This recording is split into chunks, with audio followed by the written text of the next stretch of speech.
Olá pessoal, tudo bem? Eu tenho esse canal agora, eu resolvi abrir esse canal que se chama The Window, em português a janela. Eu estou falando em janela por quê?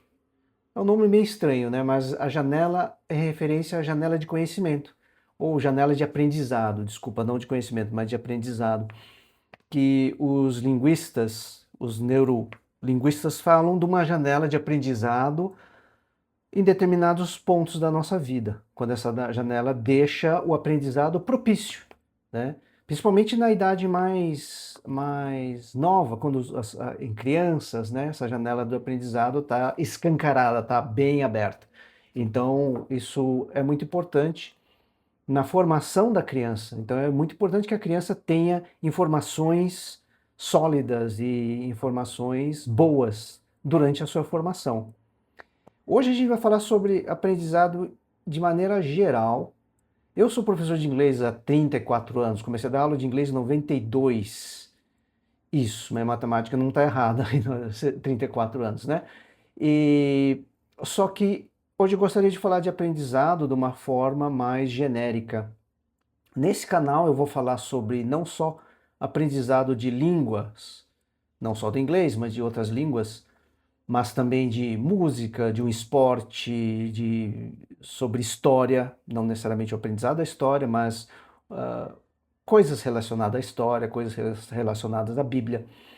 Então, tudo que tiver a ver com aprendizado, a gente vai falar nesse canal, né? E o aprendizado ele acontece a todo momento. Se a gente está vivo, se a gente está respirando, a gente está aprendendo. E aprendendo qualquer coisa, né? Pode ser aprendendo a colocar um botão numa camisa, coisa que minha mãe fez eu aprender. Pode aprender a fazer uma receita de bolo, pode aprender um instrumento, pode aprender um esporte, uma habilidade de um esporte específico, né? Pode aprender a usar um aplicativo novo, a usar o transporte público de uma cidade que a gente não conhece. Então, o aprendizado ele tem a ver com o como. Em inglês a gente fala how, como eu aprendo, né? Em linguística a gente fala em dois tipos de aprendizado, na verdade. A gente fala em aprendizado em si e aquisição. Em inglês a gente fala learning e acquisition. Então a gente tem dois termos, são dois termos diferentes e eles têm diferenças, claro. A aquisição seria, por exemplo, uma criança que aprende português aqui no Brasil e muda para um outro país que fala outra língua. Essa criança, vamos supor, uns 8 anos, ela não vai sofrer muito para aprender a língua, ela vai adquirir a língua. Então isso a gente chama de aquisição, um processo um pouco mais natural, menos dolorido. Então esse processo menos dolorido a gente chama de aquisição, acquisition, tá? Aprendizado ou learning em inglês, a gente fala sobre learning quando a gente fala de escola. Um curso, você faz um curso, então você aprende. Você passa por um processo de aprendizado, você estuda, você tem aulas, você faz tarefa e assim por diante. Então isso seria o learning, tá? O aprendizado em si. Bom, a minha experiência como aprendiz de coisas em geral, logicamente começou quando eu era bebê. Mas eu vivi num ambiente, o meu ambiente, da minha família, era um ambiente muito propício para o aprendizado, porque meu pai era um professor universitário, ele era físico, cientista, e ele tinha doutoramento, pós-doutoramento, trabalhou na Universidade de Oxford, publicou livros e artigos aqui na América Latina, nos Estados Unidos, na Europa, e não sei, na Ásia, não sei se ele publicou, mas ele tinha muitos artigos publicados no mundo inteiro. E ele era um ele prezava muito pelo aprendizado. Ele era excelente, ele prezava pela excelência no aprendizado e queria que a gente fosse igual. É claro que nunca sai igual, né? Mas uma das coisas que ele fez em casa foi não ter televisão. A gente não tinha TV, porque ele achava que isso ia atrapalhar o nosso aprendizado. Achava que a gente ia perder tempo com coisa que não deveria perder tempo. Então a gente não tinha TV. E quando eu queria assistir desenho, alguma coisa, eu tinha que ir na casa do vizinho, na casa de algum amigo meu, porque em casa não tinha jeito. Então desde cedo ele fez com que a gente aprendesse a tocar música, fez com que a gente aprendesse um instrumento. E no começo era meio chato, porque criança não quer aprender. A gente começou muito cedo, 6, 7 anos, a gente já tocava, já estudava música. E o primeiro instrumento que foi escolhido foi o mais óbvio, porque era o mais barato, que era a flauta doce. A flauta doce, gente, é um instrumento que não é tão fácil como as pessoas pensam. Eu tinha uma professora holandesa e tocar flauta doce direito, com um som decente, não é fácil. Só que eu tinha jeito para o instrumento. Tanto é que a minha professora queria me mandar para a Holanda, o país da flauta doce. Em inglês a gente chama de recorder. Flute, quando a gente fala em flute, é a flauta transversal, aquela flauta que é tocada de lado, assim, né? Agora a flauta doce, aquela de plástico, a Yamaha, que até hoje eu tenho duas Yamaha, flautas Yamaha, que aliás é muito boa, tá? Para quem acha que a flauta de plástico Yamaha não é boa, ela é muito boa.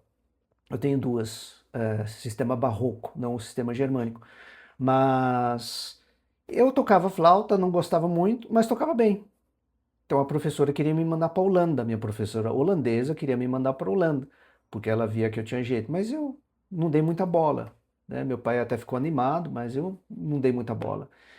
Bom, 10 anos depois eu tinha escolhido outro instrumento, mas aí era um instrumento que realmente eu gosto. Hoje eu até gosto da flauta doce, mas eu gosto muito mais de cordas, então hoje eu toco violoncelo. Não estudo mais, mas estudei durante muito tempo. E o violoncelo é um instrumento muito mais difícil. Ele é um instrumento complicado. As notas têm que ser feitas, a não ser as cordas soltas. Você tem que formar as notas no instrumento. Então é um instrumento mais complexo. Então eu estudava cerca de 3 horas, mais ou menos, por dia, só de afinação. E depois eu ia estudar método, estudar técnica e estudar música. Música era por último. Música era sempre por último, mas eu começava com afinação, que eram escalas, exercício de escala, arpejos e essas coisas. Quem estudou música sabe o que eu estou falando, né? Um dia eu posso até falar com um pouco mais de detalhes sobre o estudo de música, né, se for interesse de vocês. Então eu estudava bastante, estudei bastante, cheguei a estudar música cerca de 8 horas por dia, né? Sem televisão, né? Sem televisão a gente estuda outras coisas durante mais tempo. Eu tive um professor muito bom, um dos melhores professores de violoncelo do país. Ele tocava numa orquestra renomada e ele era bastante exigente. E um dia ele pediu para eu estudar o prelúdio da suíte número 2 para violoncelo de Bach. E Bach é o meu compositor favorito. Fiquei bem feliz, mas é uma peça difícil. E essa peça me fez sofrer. Sofrer no sentido de que eu tive que colocar bastante esforço para conseguir tocar só o prelúdio. São 2 páginas. As 2 primeiras páginas da suíte número 2, né? Eu estudei bastante e todas as aulas, uma vez por semana, eu apresentava a peça para ele. E ele corrigia e dava dicas e falava sobre a interpretação. O problema de Bach é que é difícil interpretar.